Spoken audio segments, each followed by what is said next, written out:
চলতি বছর হতে যাওয়া ত্রয়োদশ জাতীয় সংসদ নির্বাচনে সবচেয়ে আলোচিত বিষয়টি ছিল পোস্টাল ব্যালট ব্যবস্থা। প্রবাসী বাংলাদেশিদের দীর্ঘদিনের প্রত্যাশিত পোস্টাল ব্যালটে ভোট প্রদানের বিষয়টি প্রথমবারের মতো চালু করা হলেও শুরুতেই বিতর্কের বাধায় হোঁচট খায় নতুন এই ব্যবস্থাটি।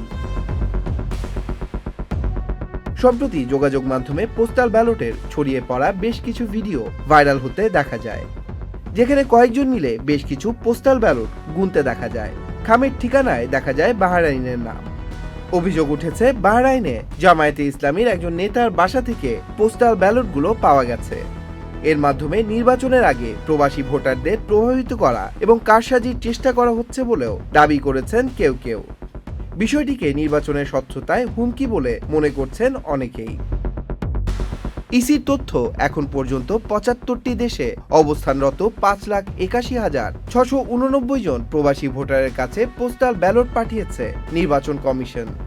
এছাড়াও জাতীয় সংসদ নির্বাচনের পোস্টাল ব্যালটে নিজেদের প্রতীক ধানের শীষের অবস্থান নিয়েও আপত্তি আছে তাদের। দলটির পক্ষ থেকে বলা হয়, ধানের শীষ এমন একটি স্থানে রয়েছে যেখানে ভাঁজের কারণে প্রতীক চোখে নাও দেখা যেতে পারে। যেসব দেশে এখনো পোস্টাল ব্যালট পাঠানো হয়নি সেগুলো যেন সংশোধন করে পাঠানো হয়, সেই দাবিও ইসিকে জানায় বিএনপি। ইসির পক্ষ থেকে জানানো হয় বিষয়টি তাদের নজরে এসেছে। Tanmoy Mahmud, channel I.